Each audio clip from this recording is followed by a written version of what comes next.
여러분, 박물관 하면 뭐가 떠오르시나요? 보통은 조용하고 좀 고풍스러운 이미지를 생각하실 텐데요. 그런데요, 요즘 박물관은 범죄, 역사, 그리고 최첨단 기술이 만나는 아주 흥미로운 무대가 되고 있습니다. 자, 오늘 이야기 바로 이 지점에서 시작해 볼게요. 한번 제대로 파헤쳐 보죠. 최근에 아주 큰 박물관 도난 사건이 있었는데요. 한 기사에서 정말 도발적인 문장을 봤습니다. 바로 이거예요. 우리 중 다수는 어쩌면 도둑들을 응원하게 될지도 모른다. 아니, 도둑을 응원한다니요? 이게 무슨 말일까요? 이건 그냥 단순한 절도 사건, 그 이상을 보게 만드는 아주 의미심장한 말이죠. 네, 이 모든 이야기의 시작은 바로 이 사건입니다. 세계에서 가장 유명한 박물관 루브르에서 벌어진 일이죠.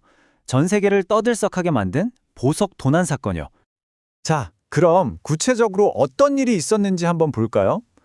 2025년 10월이었어요. 나폴레옹 시대의 유물, 그러니까 티아라, 에메랄드 목걸이, 아주 큰 브로치 같은 귀중한 보석 8점이 감쪽같이 사라진 겁니다. 그 가치나 역사적인 중요성이 어마어마했기 때문에 한 언론은 이걸 국가적 재앙이라고까지 불렀어요. 정말 대단한 사건이었죠. 그런데 말이죠. 어떻게 이런 명백한 범죄 행위에서 정의감을 느낄 수도 있다는 걸까요? 이상하잖아요. 바로 이 질문이 오늘 이야기의 가장 중요한 핵심입니다. 자, 이제부터는 단순한 도난 사건을 넘어서 그 뒤에 숨어있는 아주 깊고 복잡한 역사 속으로 한번 들어가 보겠습니다. 왜 박물관에 도둑을 응원할 수도 있다는 말이 나왔을까요? 그 답을 찾으려면 시간을 아주 멀리 거슬러 올라가봐야 합니다. 이른바 원조 약탈자에 대한 이야기죠. 이거 정말 흥미로운데요. 우리가 전리품이나 약탈품을 뜻할 때 쓰는 영어 단어 룻 있잖아요. 이 단어의 뿌리를 따라가 보면 힌디어 룻에서 왔다고 해요.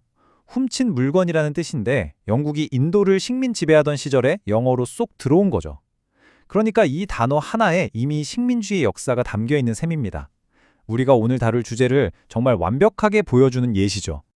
사실 우리가 알고 있는 세계에서 가장 유명한 박물관들, 그중 상당수가 바로 이 루트, 식민지 시대의 수탈을 기반으로 세워졌다는 겁니다. 지금 우리가 보는 그 화려하고 웅장한 모습 뒤에는 사실 이런 불편한 기원이 숨겨져 있다는 이야기죠. 이게 그냥 그럴 것이다 하는 추측이 아니에요. 구체적인 예시를 좀 볼까요? 프랑스 루브르 박물관 1800년대에 나폴레옹이 이집트에서 가져온 유물들을 전시하려고 갤러리를 만들었고요. 또 대형 박물관 하면 인도에서 가져온 조각품이나 베냉 브론즈가 아주 유명하죠. 심지어 베냉에서는 루브르에 있는 19세기 조각품을 돌려달라고 계속 요청하고 있는데도 아직도 거기 전시되어 있어요.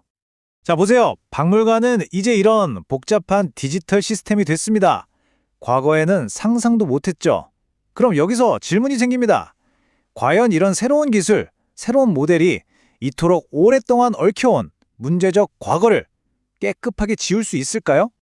그렇다면 기술은 어떤 해답을 내놓을 수 있을까요? 여기서 아주 흥미로운 개념이 등장합니다. 바로 한국 연구진들이 제안한 유비쿼터스 박물관, 줄여서 유뮤지엄이라는 건데요. 물리적인 현실 세계랑 디지털 세계를 합쳐버리는 거죠. 이 표를 보시면 그 차이가 한눈에 들어와요.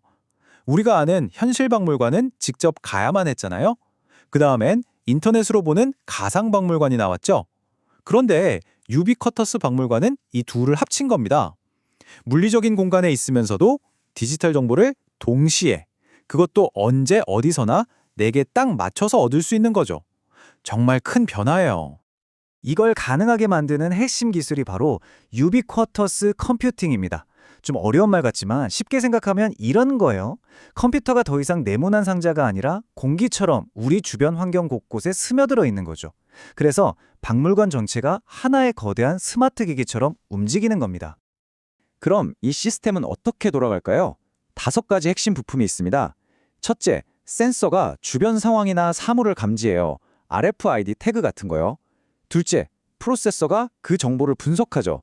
셋째, 통신 기술로 기기들끼리 정보를 주고받고요. 넷째, 인터페이스를 통해 우리가 이 시스템과 자연스럽게 소통할 수 있게 해줍니다.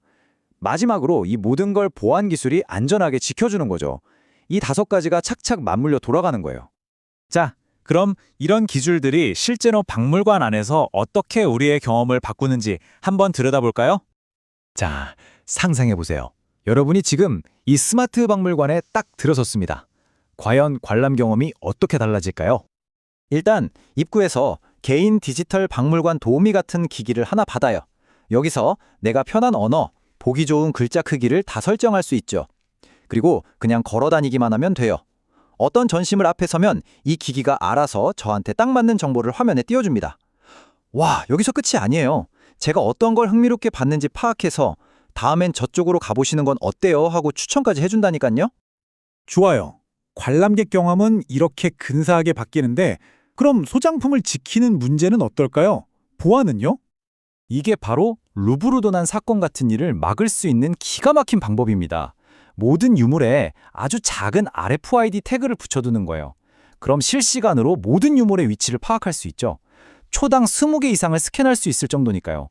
만약에 누가 허가도 없이 유물을 옮기려고 한다? 그럼 그 즉시 경보가 울리는 겁니다. 다른 박물관에 빌려주는 것도 훨씬 간단해지고요. 자, 이렇게 기술은 발전했습니다. 그럼 이제 맨 처음으로 돌아가 보죠. 바로 정의에 대한 질문입니다. 과연 이 모든 기술 발전이 이 도덕적인 딜레마를 해결해 줄 수 있을까요?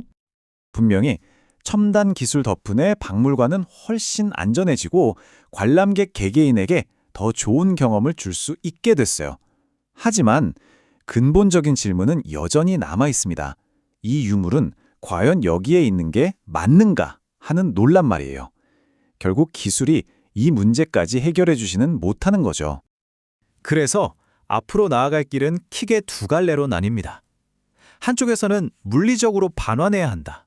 즉, 유물을 원래 있던 나라로 돌려줘야 한다고 주장해요. 반면에 다른 쪽에서는 디지털로 접근하게 해주자. 즉, 유물은 그대로 소장하되 전 세계 누구나 인터넷으로 볼 수 있게 하면 되지 않느냐고 말하죠. 결국 마지막 질문은 이것 같아요. 과연 이 놀라운 기술이 과거의 잘못에 대한 진정한 배상이 될 수 있을까요? 아니면 그저 문제가 있는 원래의 제도를 더 세련되고 효율적으로 포장하는 것에 불과한 걸까요? 여러분은 어떻게 생각하세요? 오늘 우리가 나눈 이야기, 식민지 시대의 약탈에서부터 현대의 도난 사건까지 이 모든 것을 관통하는 한국의 오래된 속담이 하나 있습니다. 바로 재는 재다. 양심 없이 얻은 재물은 결국 재앙이 된다는 뜻이죠. 어쩌면 박물관의 미래도 이 불편한 과거를 어떻게 해결하느냐에 달려 있는 건 아닐까요?